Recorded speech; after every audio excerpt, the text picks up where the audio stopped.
மரியாதைக்குரிய மாவட்ட தலைவர்கள் உள்ளிட்ட அனைத்து தாமரை சொந்தங்களுக்கும் என்னுடைய வணக்கம்.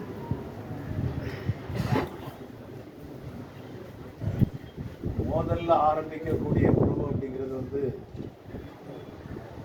எவ்வளவு வலுவுள்ளதாக இருக்கு அப்படிங்கிறதுக்கு ஒரு உதாரணம் சரவண பெருமாள். சரவண பெருமாளுக்கும் மாவட்டத்தில் இருக்கக்கூடிய இன்னொரு பிரிவு ஏறக்குறைய மாவட்டம் 90% ஒரு பக்கத்தில் 10% ஒரு பக்கத்தில் இருந்தது. 90% சரவண பெருமாள் பக்கத்தில் இருந்தது. சரவண பெருமாள் மட்டும் கிடையாது, பால்ராஜ் எல்லாருமே சாமி அப்படி இருந்தது. அப்போதான் அந்த பிரச்சனையை தீர்க்கிறதுக்காக நான் முதன் முறையாட்டு அமைப்பு ரீதியாக தூத்துக்குடி மாவட்டத்தில் பேச ஆரம்பிக்கிறேன். நம்ம பால்ராஜ் அவருடைய கடையில் எல்லாருக்கும் வழக்கமாக கூடுறது வழக்கம். அங்கே பார்க்கும்போது எல்லாருமே ஒட்டுமொத்தமாக எதிராக இருக்கிறாங்க. 10% கூட ஆதரவு கிடையாது. அப்படி சமாதானப்படுத்துது அதான் எல்லாரும் திட்டுவாங்க. என்ன திட்டுவாங்க, நான் எதை செய்ய வந்ததோ அதையும் திட்டுவாங்க.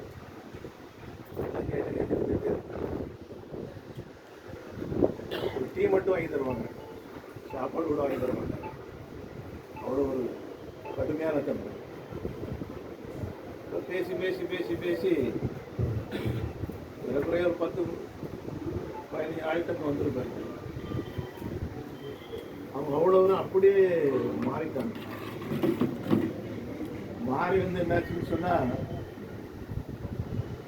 அந்த 90% மட்டும் கிடையாது, இங்கே இருந்த 10% சேர்ந்து 100%, ஒரு சிலரை தவிர்த்து இது எல்லாருமே ஒன்று சேர்ந்துட்டாங்க. அது பின்னாடி அவருக்கு கொடுத்த வேலைகள், அது அவர் காட்டின ஒரு ஈடுபாடு, இதெல்லாம் மறக்க முடியாது. நான் மாநிலத்தினுடைய பொதுச் செயலாளராட்டு பல காலம் நான் பணிபுரிந்திருக்கிறேன். மாநிலத்துடைய பொதுச் செயலாளர் எனக்கு தரும்போது நான் தெளிவாக சொல்லிடுவேன், தென்பகுதியை நான் பார்த்துக்கிடுறேன். எனக்கு எந்த ஏரியாவை தர்றீங்களோ அந்த ஏரியாவை நான் பார்ப்பேன், அதுக்கு மேலே நான் பார்க்க மாட்டேன். என்னுடைய மரியாதைக்குரிய இளகணேசன் ஜி, பல தலைவர்கள் எல்லாருமே சொல்லுவாங்க, நீங்கள் தமிழ்நாடு முழுக்க போக மாட்டோம். ஒவ்வொரு பொதுச் செயலாளருக்கும் எந்த ஏரியா கொடுத்துருக்குதோ அந்த ஏரியாவில் தான் நிற்பேன். ஆனால் நம்முடைய சரவண பெருமாளுக்கு பொதுச் செயலாளர் கொடுத்த நேரத்தில் அவர் அந்த காற்று போல எல்லை கிடையாது. தமிழ்நாடு முழுக்க சுற்றுவார், எல்லா மாவட்டங்களுக்கும் போவார். எல்லா மாவட்டத்தில் உள்ள நல்லதும் கெட்டதும் தெரிஞ்சு வச்சிருப்பார். எல்லா நபர்களுக்கும் இருக்கக்கூடிய நல்லதையும் கெட்டதையும் தெரிஞ்சு வச்சிருப்பார். நம்முடைய சகோதரர்கள் பேசும்போது சொன்ன விஷயம், பிரச்சனைகளுக்கு தீர்வு காணணும்னா உடனடியாக கூப்பிட்டுலாம் பேசக்கூடிய விஷயங்களை சொல்லுவாங்க. இந்த என்சைக்ளோபீடியான்னு சொல்லுவாங்க, அகராதி. அதே போல் பிஜேபியினுடைய, தமிழ்நாடு பிஜேபியினுடைய அகராதியாட்டு அவரை சொல்ல முடியும். நான் மாநில தலைவராக இருக்கும்போது மோகன்ராஜன் அவர்கள் அமைப்பு பொதுச் செயலாளர், அவரும் இதே போல் தான் விரல் நுனியில எல்லாம் வச்சுருப்பாங்க. முன்னாடி கோவிந்தாச்சாரியாஜி அவர்களை சொல்லுவாங்க. கோவிந்தாச்சாரியாஜியை பற்றி அகில இந்திய அளவில் பேசும்போது விரல் நுனியில இந்தியாவுடைய மொத்த விஷயத்தையும் வைத்திருப்பார். பிஜேபி மட்டும் கிடையாது, எல்லா கட்சியை பற்றியும் எல்லா அரசியல் சூழ்நிலை பற்றியும் எல்லா விஷயங்களும் தெரிஞ்சு வச்சிருப்பாரு. இதே போல மோகன்ராஜன் அவர்களும் சரவண பெருமாள் அவர்களும் ஏறக்குறைய 2 அமைப்பு பொதுச் செயலாளர் போல செயல்பட்டார். நம்முடைய வெற்றிக்கு யார் காரணமாக இருப்பாங்கன்னு சொன்னா, நாம ஒரு வழிகாட்டியா எடுத்துக்கலாம். ஆனா அந்த வெற்றியை கொண்டு கொடுக்கக்கூடியவர்கள் யாராக இருப்பாங்கன்னா, நம்மோடு வேலை செய்யக்கூடிய நம்முடைய சகோதரர்கள். வேலையை கொடுத்துட்டு அப்புறம் நமக்கு கவலையே கிடையாது. அவங்கள பற்றியும் கம்ப்ளைண்ட் வரும். அது எப்படி எந்த மனிதனாக இருந்தாலும் கூட புகார் இல்லாத மனிதனே உலகத்தில் கிடையாது. தெய்வம் பிறவெடுத்து வந்தாலும் கூட ஜீசஸ் கிரைஸ்டாக இருந்தால் நீ தான், கிருஷ்ணனாக இருந்தால் நீ தான், ராமனாக இருந்தால் யாராக இருந்தாலும் சரிதான், புகார்கள் வந்துட்டு இருக்கோம். நிதின்கர் தெரிஞ்ச ஒரு விஷயத்தை சொல்லுவாங்க, தப்பு செய்யலாம், வேணும்னு செய்யக்கூடாது. தப்பு செய்யலாம், ஒரு தடவை செய்யலாம், 2 தடவை செய்யலாம், தொடர்ந்து செய்யலாம், நீ லாயக்கு இல்லை. இது அடுத்த ஆள் சொல்ல வேண்டிய அவசியமே கிடையாது. உன்னுடைய தவறே அதற்கு காரணமாக அமைஞ்சிடும். இந்த மாதிரி ஒவ்வொரு நபர்களையும் பற்றி தெரிஞ்சு, ஒவ்வொரு இடத்துல உள்ள பிரச்சனைகள் தெரிஞ்சு, ஒரு இஷ்யூ வருதுன்னு சொன்னாச்சுன்னா நாம பேப்பர் படிக்க வேண்டிய அவசியம் கிடையாது. நம்ம பேப்பர் படிக்கிறதுக்கு முன்னாடியே இங்கேருந்து ஃபோன் வரும். ஒரு இந்து பத்திரிகை எடுத்து வச்சு படிச்சிருப்பாரு, அவங்க அப்பா படிச்சிருப்பாரு, அவங்கள்ட்ட ஒரு விவாதம், அம்மாகிட்ட ஒரு விவாதம், எல்லாம் பேசிக்கிட்டு இவர் தனி ஒரு விவாதம் நமக்கு சொல்லுவார், இந்த சப்ஜெக்ட் இப்படி அப்படின்னு. ஆழமாக போய் பார்க்குறது. ஒவ்வொரு இதுலேயும் இஷ்யூ ஒன்றாட்டு இருக்கும். அந்த இஷ்யூ பிஜேபி எப்படி கையாளணும், எப்படி செய்தால் சரியாக இருக்க முடியும், இந்த மாதிரி எனக்கு வழிகாட்டக்கூடிய என்னுடைய சகோதரர்கள் நிறைய இருந்த காரணத்தினால்தான் நம்முடைய பீரியடில் எல்லா நிகழ்ச்சிகளும் பற்றி, எல்லா நிகழ்ச்சிகளும், ஒரு சின்ன நிகழ்ச்சி இருந்தாலும் கூட அதுக்கு ஒரு பெரிய திட்டமிடல். ஒரு பயிற்சி முகாம்னு சொன்னாங்கன்னா அந்த பயிற்சி முகாமில் என்னென்ன சப்ஜெக்ட் யார் யார் எடுக்கணும், அது எடுக்கும்போது A to Z. இதெல்லாம் காரணங்கள் நம்முடைய சகோதரர்கள், குறிப்பாக சரவணகுருபாலுக்குள்ள உள்ள ஆட்கள் இன்னைக்கு என் கண்ணுக்கு தெரியல. யாரையும் குறைச்சி நான் மதிப்பிட்டு சொல்லலை, என் கண்ணுக்கு தெரியல. காரணம் பிஜேபினா பிஜேபியாக மட்டுமே தான், வேற எதை பற்றி அவர்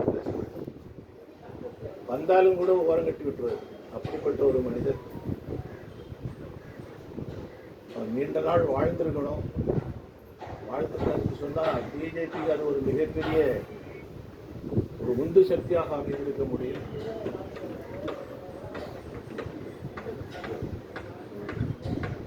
ஒரு பெரிய தவறு நான் தான் செய்துட்டேன்னு நினைப்பேன். அதுக்கு முன்னாடியெல்லாம் பொதுச் செயலாளர்களுக்கெல்லாம் கார் கொடுக்கறது கிடையாது. நம்ம சுபநாகராஜன் ஒரு கார், இவருக்கு ஒரு கார் அப்படின்ட்டு நாம தலைவராக சொன்ன ஒரு காரை கொடுத்து இந்த மனுஷன் ஒவ்வொரு நாளும் ஒவ்வொரு இடத்துக்கு போயிட்டு கார்லேயே தன்னுடைய வாழ்க்கையை முடிச்சு. என்ன பெரிய நோய் இருந்த பிறகு கூட எல்லா நிலைகளிடத்திலும் ஒரு விஷயம் ஒரு பொறுப்பு கொடுத்து. நான் 2வது தலைவராட்டு வரும்போது அகில இந்திய நிர்வாகிகள், அகில இந்திய பொதுச் செயலாளர் சொல்றது, சரவணகுருபாலுக்கு பொறுப்பு கொடுக்காங்க, பொதுச் செயலாளர் கொடுக்காங்க அப்படின்னா. டி சதீஷ்ஜி அமைப்பு பொறுப்பாளர், அகில இந்திய பொறுப்பாளர், அவர் சொல்றாரு அவர் கொடுக்காங்க, வேற ஏதாவது பொறுப்பு கொடுங்க. ஏன்னா அவருடைய திறமை குறைந்தாலும் இல்லை, நாமளே அவரை கொண்டு வரக்கூடாது அப்படின்னு அந்த அளவுக்கு வேலை செய்யக்கூடிய ஒரு ஆள். அதனால அந்த பொறுப்பு கொடுக்காங்க அப்படின்னு நானும் சரவணகுருபாலுக்கு கூப்பிட்டு சொல்லிட்டேன், வேற ஏதாவது பொறுப்பெடுத்து செய்யுங்க, துணைத் தலைவர் ஏதாவது பொறுப்பெடுத்து பண்ணலாம். சரின்னு சொல்லிட்டு வந்துட்டு ஒரு வாரம் கழிச்சு அம்மா ஃபோன் பண்றாங்க, நீங்க பொதுச் செயலாக கொடுக்க மாட்டேன்னு சொன்னீங்களா? ஆமா. வீட்டுல ஒரே சங்கடப்பட்டு அழுதுட்டு இருக்கான். பொதுச் செயலாளர்னு சொன்னாதான் அந்த ஒரு கெத்தோட இருந்து வேலை செய்ய முடியும் அப்படின்னு. அது துணைத் தலைவர் இருந்து அதே வேலை செய்யட்டும், மேலே உள்ளவங்கலாம் சொல்றாங்க கொடுக்காங்க அப்படிங்கிறாங்க. அவருக்கு மேலே உள்ள ஒரு பாசத்தினால எந்த ஒரு அகில இந்திய தலைவர் இவனுக்கு பொறுப்பு கொடுக்க அந்த வேலை செய்ய விடாதுன்னு சொல்ல மாட்டாங்க. வேலையை விடும்பாங்க. இந்த மனுஷனுக்கு வேலையை குறைன்னு சொல்லிட்டு இருக்கிறார். அந்த மாதிரி உள்ள ஆளு. அப்போ அவங்கள்ட்ட பேசினா அவங்களும் டாக்டர் என்ன பண்றது அப்படின்னு, வேலை செய்துட்டு இருந்தாச்சுன்னா செத்து போகணும்னு சொன்னாச்சுன்னா செய்யாமல் இருந்தாலும் சாக வேண்டியது தானே, அது செய்துட்டு செத்துடுறேன் அப்படின்னு. அப்புறம் அவங்கள்ட்ட கேட்டேன் கொடுக்கலாமான்னு. ஆமாம். ஆனால் அதுதான் அவருடைய மரணத்திற்கு முக்கிய காரணம். அவருடைய மரணத்துக்கும் முக்கியமான காரணம். கடைசியில் அவர் பயிற்சி முகாமில் பொறுப்படுத்து அவர் உட்கார்ந்துட்டு இருந்தார். அது அவர் உட்கார்ந்துருக்கவே கூடாது. டாக்டர்ஸ் எல்லாம் அப்படி இருக்கக்கூடாதுன்னாங்க. ஹாஸ்பிட்டலில் ட்ரீட்மெண்ட் எடுக்க வேண்டிய நேரம். இதில் பல பேருக்கு தெரியும். எங்களோட பயிற்சி முகாம் பெரம்பலூர் போய் இவர் முகாமினுடைய தலைவரை ஒன்றும் செய்ய வேண்டாம்னு சொல்லிட்டு முகாமினுடைய தலைவரை கொண்டு விட்டார். மனுஷன் அவ்வளவும் அப்படியே உட்கார்ந்து கெடுத்து அதுலேருந்து அவரால் மீள முடியும். ஒரு கட்சியினுடைய தொண்டன் எப்படி வேலை செய்யணும் அப்படிங்கிறதுக்கும், ஒரு கட்சியினுடைய தலைவன் எப்படி வேலை செய்யணும் அப்படிங்கிறதுக்கும் மிகச்சிறந்த எடுத்துக்காட்டு சரவண பெருமாள். சுரேந்திரன், மோகன்ராஜ் என்னால் மறக்க முடியாத ஆட்கள். அவங்களுக்கு ஒரு விபத்து ஏற்பட்டுக்கணுன்னே எனக்கு வலது கை இடதுலேயே எல்லாமே போகிறது. ஏன்னா அந்த மாதிரி வெறும் கட்சிக்காரன் கிடையாது. சுரேந்திரன் வீடுன்னு சொன்னதுன்னா என்னுடைய வீடு.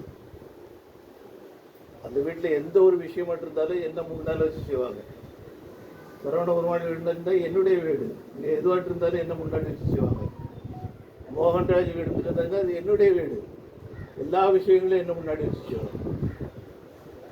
சொல்லுவீங்கள்ல திமுக ஒரு குடும்பம் போல, குடும்பம் இல்லை, பிஜேபி தான் ஒரு குடும்பம் போல. அந்த குடும்பம் பாசம் பற்று அற்று போயாச்சுன்னு சொன்னா நிறைய பிரச்சனைகள் வந்துதான் தீரும். தவறு செய்யாத மனிதனே இல்லை.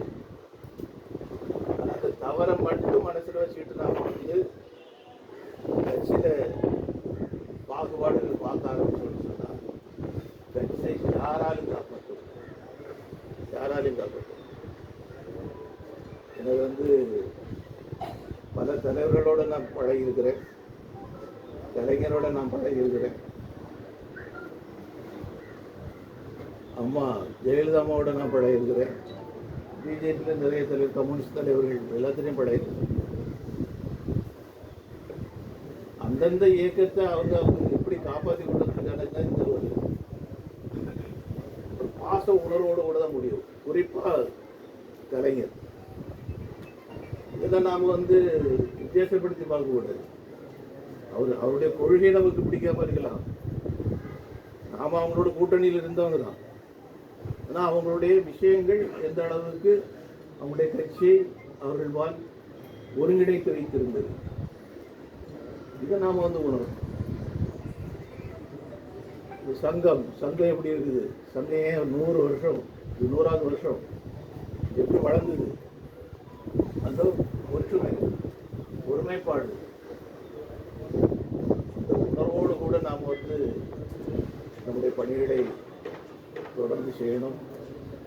சரவண பெருமாள் அவர்களுடைய இந்த நிகழ்ச்சி தூத்துக்குடி தெற்கு மாவட்டம் பொறுப்பெடுத்து செய்தாட்டு கழிவுட்டேன். இந்த அஞ்சலி செலுத்தக்கூடிய நிகழ்ச்சியாக இருந்தாலும் கூட அவர்களுக்கு என்னுடைய பாராட்டுகளையும் வாழ்த்துக்களையும் நன்றியும் தெரிவித்துள்ளேன். அடுத்த மாதம் நீங்கள் தூத்துக்குடி வடக்கு மாவட்டம், திருநெல்வேலி வடக்கு, திருநெல்வேலி தெற்கு நீங்கள் நடத்துங்க. கன்னியாகுமரி மாவட்டத்தில் நடத்த சொல்லுங்கள். தென் மாவட்டங்களில் அவருடைய நிகழ்ச்சி, சேலம் மாவட்டத்தில் ரமேஷுடைய நிகழ்ச்சி கட்சி தான் நடத்தும். குடும்பத்திலே சேர்ந்தவர். ஆனா அந்த குடும்பத்தை மறந்து அவரு குடும்பத்தை பிரதானமா நினைச்சிருப்பாருன்னா அந்த குடும்பத்துல அவரோட பிறந்தது வந்து ஒரே ஒரு ஆண் பிள்ளை தான்.